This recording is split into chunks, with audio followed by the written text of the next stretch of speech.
It was the early decision by the team at Tesla to adopt lithium-ion cylindrical batteries, which was eventually going to lead to the success of Tesla and the revolution in battery electric vehicles. From its early beginnings in 2003 and the development of the Tesla Roadster using the 18650 lithium-ion battery, Tesla developed groundbreaking technology, which eventually culminated in the launch of the Roadster in 2008. Following the successful launch of the Roadster, Tesla set out to develop a more affordable next-generation battery electric vehicle. This led to the launch of the Model S in 2012, the Model X in 2015, and then later the Model 3 in 2017. The Model 3 production ramp proved to be a nightmare for Tesla, but this model was ultimately the car that would cement the success of Tesla. The Model Y followed in 2020. During this period, Tesla announced they were developing the Tesla semi-truck and also the revolutionary Cybertruck.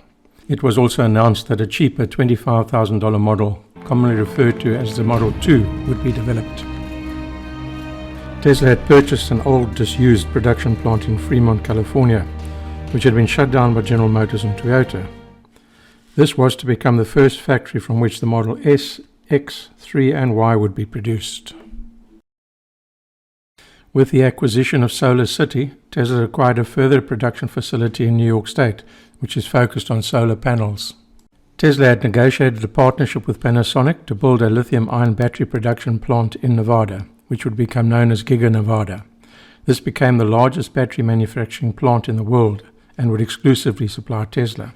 The Tesla battery packs were and still are produced here for shipment to Fremont. With China having become the largest car market in the world, it was inevitable that Tesla would open a production plant in China. Giga Shanghai was built in record time, and the first Model 3 came off the production line in 2019. With the ever-growing demand for vehicles, Tesla in 2020 launched the construction of 2 further Giga factories, starting initially with Giga Berlin and then followed shortly thereafter with Giga Texas in Austin. It's best to understand the philosophy and design decisions made in the early days from the protagonists themselves. Marc Tarpenning was one of the early founders of Tesla, who was later to leave the company. Reflecting on the early days, he had the following to say. The automotive industry had said for a long time, the reason why there aren't electric cars is because batteries, are terrible. We invented them, in the 1800s, and they're almost unchanged, which was true. But consumer batteries were changing a lot. Martin and I came from a consumer electronics background where we had seen NiCads, nickel metal hydrides, and then lithium ion cells come out. And it was, not Moore's law, but, it was getting like 8 to 10% better a year, every year, year after year. Cheaper, better, cheaper, better. I wish it was more under Moore's law, but it's, cruising along. So one of Martin's big insights was, he says, we know about these 18650s. That's the little, they look like fat double A's. And he said, they're the canonical cell. They're what everybody uses for everything at that time. Every laptop, every camcorder has these cells in it. We could just use lots of them, like thousands of them for each car. It's about 7,000 in a Roadster. And it's Elon Musk, speaking at a DBC Cars event, spoke about the early days and how they developed the battery technology. This is his recollections of how the events unfolded. What we're going to do today, which is a little different from what we've done in the past, is just go through the Tesla history.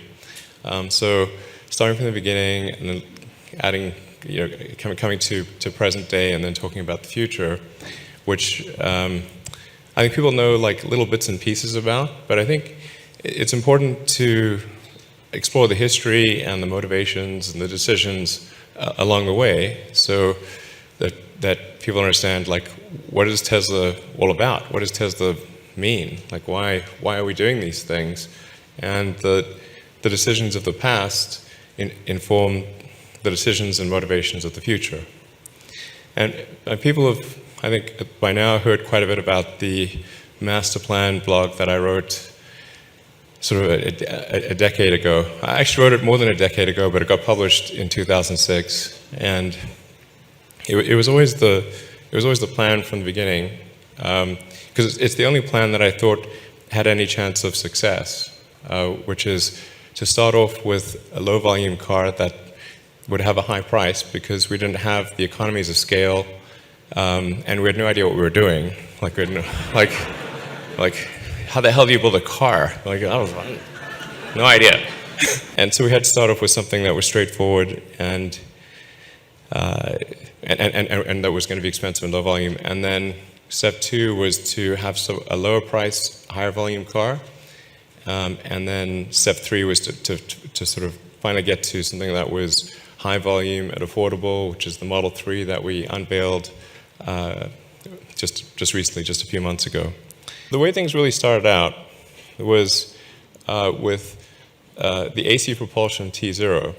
So AC Propulsion is a little company in Southern California that deserves a huge amount of credit and doesn't get enough credit. So we really want to give them just a ton of credit for the concept of doing an electric sports car. Yeah, in fact, my first ride in an electric vehicle was in a car that Alan Cocconi, who was the principal engineer and one of the founders of AC Propulsion, built. And I was back in college still at the time. But that's part of what convinced me that EVs had such an amazing potential and such an amazing future. And I think, as Elon said, they deserve a lot of credit for having laid the technology foundation, very early on for what this next generation of EVs could actually do. Yeah, exactly. So the AC Propulsion T0 was a lithium ion powered electric car using cylindrical cells. They actually started off with it being lead acid and then upgraded it to lithium ion cells early in 2003. And the battery was air cooled instead of liquid cooled, so it would overheat very quickly. So it was certainly not something that you could sell to the general public, and it also, the production cost of a T0 was, I think, basically like $300,000 or $400,000, like really, really high. But the basic concept and capabilities were demonstrated by AC Propulsion well before Tesla was created. So, and in fact, in 2003, JB and I had lunch basically in LA, technically El Segundo. And at the lunch, we sort of ended up talking about EVs. It was, I'm not sure how the lunch exactly got set up, but I think I was trying to get you to invest in an electric airplane. Yeah. Electric airplanes. How intriguing.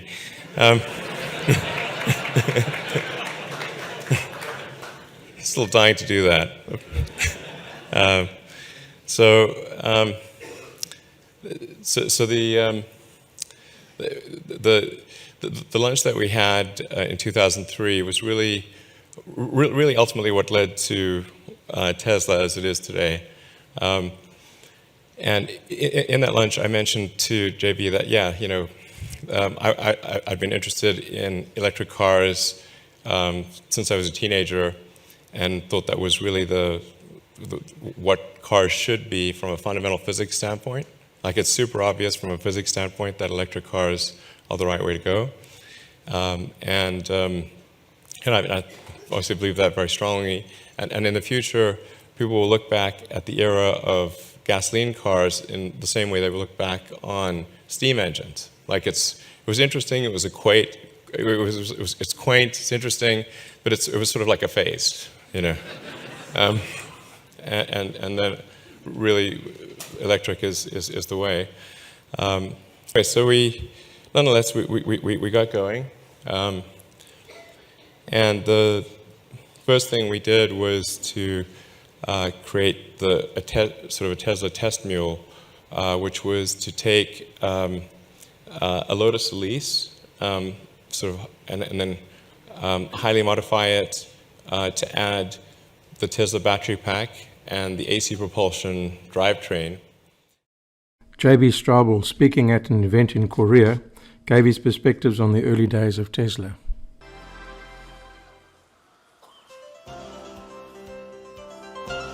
네, 여러분, 서울 디지털 포럼 참석을 위해 한국을 찾아주신 JB 스트로벨을 여러분께 소개합니다. 큰 박수로 환영해 주시기 바랍니다. Thank you very much. Yeah. So it was with this in mind, and part of looking at this giant opportunity that we saw to retool, how the world generates and uses energy, that we started Tesla Motors in 2003, about 12 years ago. And it was a completely crazy idea at the time. It's easy to kind of forget this today, with the history that Tesla has had around the world. But when we started, we were a small, very, passionate group of engineers in Silicon Valley trying to start a new car company that seemed like an absurd idea. And no one would give us money. We had a very difficult time raising funding for many years. But over the years, we did begin to have success. And eventually, we were able to raise money. We were able to get our first products to market. And it's been quite an inspiring adventure ever since, watching customers join this movement with us and join this adventure. But it took more than just a single vision to start this. We had to have some opportunity, some niche that let us compete and let us build a product that would actually be compelling to customers and competitive. And it was a very important shift in battery technology that happened right about the time that we started Tesla in the early 2000s that gave us this toehold, to do something that no one else had done before. And batteries have been around for a long time. It's a technology and a device that's well over 100 years old. But lead-acid batteries were, for the most part, what people think of when you say a battery. This is what people have in their gasoline cars and use to start them. And this is actually what early electric vehicles used to propel them. But they're too heavy. They don't carry enough energy. You can't get the range that a competitive car would want to have. And it wasn't until the invention of a new type of battery called lithium ion that suddenly the equation changed, and we could imagine a product that could compete with gasoline much more effectively. And lithium ion batteries weren't actually invented for cars. They were invented for consumer electronics, for laptops and cell phones. And that entire movement started in Asia, in Japan and here in Korea. This is where the batteries were first commercialized and where the first factories were built. And Tesla took these very early lithium-ion batteries, and we were the first company to try and take laptop batteries and cell phone batteries and adapt them into the automotive market. This was not a common idea, and there were people lining up to tell us what a bad idea this was at the time. And the challenge was, how do we make these things safe? How can we make it cost efficient, and how can we harness the great performance that this new chemistry could allow, but put it in a product that no one had tried before? And to give you a sense of what some of these batteries look like, this is one of those batteries that we tried to use in the early days and did use in the Roadster. So we ended up putting about 7,000 of these inside the car, and packaging these, cooling them, connecting them all, and doing that safely was a huge challenge. We also wanted to redefine what electric vehicles were and what they meant to the customer. Most people thought electric vehicles were golf carts. They had to be slow, and they had to be short range and ugly looking and no fun.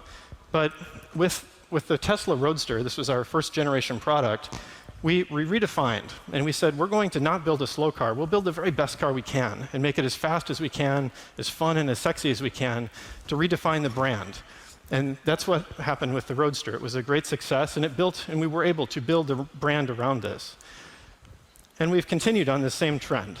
As the technology is maturing, we're able to reduce the price, and we're also able to increase the market size. The Roadster was a relatively small market, but our second generation car, the Model S and the Model X, are a much larger market size, almost 20 times as big of a market, and about half the price, to purchase. And part of the underlying reason here is that battery technology continues to improve. With our second generation car, with the Model S, we literally built the car around the battery pack. We started with a clean sheet of paper. We didn't try and take a gasoline car and then figure out where to put a battery in it. We said, we want to build a thing that has 4 wheels and power it with a battery. So what it looks like is a battery pack that sits underneath the car. That flat sheet you see kind of underneath the bottom of the chassis is the battery pack. It's a big, flat battery pack. It's a very unusual shape, but it gives the car great handling, and it let an EV, an electric vehicle, be much better in a lot of ways than a gasoline car ever could be. And what's even more exciting to me is that the underlying technology, the chemistry and the material science and the research going into how do you make the battery itself better continues to improve. When we started the Roadster, technology had improved by about a factor of 2, double the performance of when the last really serious electric vehicle had been attempted by General Motors in the late 90s. And this was what let us get 200 miles of range in the Roadster for the first time. it wasn't really magic. It was the accumulation of a lot of science and invention and good engineering over about a 10-year period of time. And people always ask, when is the next breakthrough? When is the big thing going to happen with batteries? But it doesn't really work that way. It tends to be the accumulated output of hundreds and hundreds of inventions, smaller inventions, that make their way into high-volume production batteries over time.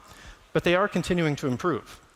When we launched the Model S, batteries, again, had gotten about 40% better. And when we're looking forward to the next generation, our third generation product, we expect they're going to move again by about 40%. And these might not seem by huge amounts, but this is fundamental to the underlying viability of these cars, how cost effectively we can make them and how many people can buy them. And as that scales up, the number of batteries that we need continues to grow. It's clear from these presentations that the decision to go with lithium-ion batteries, and the cylindrical batteries in particular, was pivotal in the future development of battery electric vehicles and started the revolution in the automotive industry, which is currently taking place. Speaking at a TEDx event, Jeff Dahn of Dalhousie University, and a pioneer in the development of lithium-ion battery technology, expanded on how he had become involved with Tesla. Lithium-ion battery go from an idea to a reality. And without the lithium-ion battery, you wouldn't have smartphones, you wouldn't have tablets, and you wouldn't have electric vehicles coming along. I'm showing you the picture of the Tesla Model S here. It's an awesome electric car powered by lithium-ion batteries. It was Motor Trend's Car of the Year in 2013. It has a driving range of 425 kilometers before it needs to be charged. And it really is the first electric vehicle ever produced to show that electric vehicles could be functional and green and yet amazingly cool and awesome. This factory will produce enough lithium-ion batteries for 400,000 electric vehicles per year. And the way that lithium-ion battery production is measured is in gigawatt hours of lithium-ion cells per year. So what does that mean? If you took all the lithium-ion cells the factory produced in 1 year and charged them, they would store 35 gigawatt hours of electrical energy. To put that into perspective, in 2015, every lithium-ion cell produced on the planet by all the producers in the entire world represented a production of 35 gigawatt hours of lithium-ion cells. So the gigafactory will double lithium-ion cell production. So this gigafactory coming to North America and doubling world production is a huge deal. And for me, involved with the lithium-ion business from the beginning, I just said, listen, somehow I got to be a part of this, because having this manufacturing capability in North America means a lot. So I traveled to Tesla in the summer of 2014, and I met with their battery group there, and I talked about, how about we try to set up a research partnership where we can bring our talents to your problems, and maybe we can help improve the lithium-ion cells that you use in the vehicles and also in your energy storage products that I'll talk about in a minute or two. So after some consideration, Tesla decided that they would enter a research partnership with us here at Dalhousie. And in June of 2015, J.B. Straubel, shown with me looking into the cockpit of a Model S, he traveled here to Dal to sign the research partnership agreements. And J.B. Straubel is the CTO and the co-founder of Tesla, so he's like number 2 in the company. And this is an article taken from the online version of Fortune magazine, where I'm called a new weapon. So hopefully I'm not a weapon of mass destruction. Hopefully I'm a good weapon. Jeff Dahn then goes on to elaborate on the extension of the research partnership funded by Tesla. My name is Jeff Dahn, and I'm a professor of physics and atmospheric science here at Dalhousie University. I'm involved in a research partnership with Tesla to help develop better lithium-ion batteries for their projects. Well, first of all, I'm excited and pleased to welcome Chongyin Yang and Michael Metzger as new assistant professors and chair holders here at Dalhousie University. They're both outstanding scientists and charismatic leaders, and they're going to join our partnership with Tesla, which is going to be renewed until 2026. Tony Seba, a well-known futurist, has been vocal in his belief that battery electric vehicles would rapidly change the automotive landscape. Each technology has a different cost curve. So for data storage, imaging, network capacity, and so on, each technology has a cost curve. So what I do is, and this is from my book, Clean Disruption, in 2014, when you make a good estimate of what the improvement rate is going to be over the next 5, 10, 15 years, and in this case, I assumed that it would improve by about 16%. And this is what I drew 7 years ago, the projected cost of lithium-ion batteries out to 2030. And again, the point is not to be 100% accurate, but to analyze the speed and scale of potential disruptions. Again, in my book, Clean Disruption, in 2014, I published this curve for electric vehicles with 200-mile range. And at the time, I said that by 2020, there would be 200-mile electric vehicles that would be cheaper than the median new car in America, which, of course, at the time sounded insane, not going to happen, right? Tesla's dominance in the electric vehicle space is further highlighted in the following excerpt from an interview which Cathy Woods gave at the 2021 Global Conference held in August. It's a belief she has propounded for many years, and she has proven to be remarkably prescient in her views. Using spectacular growth rates that no one is expecting. And Tesla was our first proof of concept, I would say, a very visible one, where people were saying, what are they talking about? And all we had done was used Wright's Law, which is the centerpiece of our research, to try and figure out how quickly costs would decline in battery pack systems, and therefore how much prices would fall for electric vehicles and how quickly the uptake would be. And we saw Elon Musk, magnificent things happening in terms of But it wasn't cost. so easy to be invested in Tesla early on. For us, it was easy. Because you just believe the story, or? The most important call that we made initially with Tesla was, all right, Tesla's battery technology is unlike any other auto manufacturer's battery technology. Tesla was riding down the cost curve of the consumer electronics industry. So laptops, cell phones, huge volumes, right? And when you get a scaling like that, costs come down. It's called a learning curve in the tech industry. So Elon, you had auto manufacturers and auto analysts laughing at him. Elon is building his car on top of cell phone batteries. Isn't that funny? And what they didn't believe was that the engineering was possible. Right. So there was they just didn't think it was possible. And he did. And so even today, these cylindrical batteries that he's been using relative to lithium-ion pouch, lower cost and will remain lower cost for at least 3 years, we think, which means that any other auto manufacturer who wants the same performance and the same range at the same price will have to lose money on every car sold. At Battery Day, held in September 2020, Elon Musk and his team announced the development of the new 4680 battery.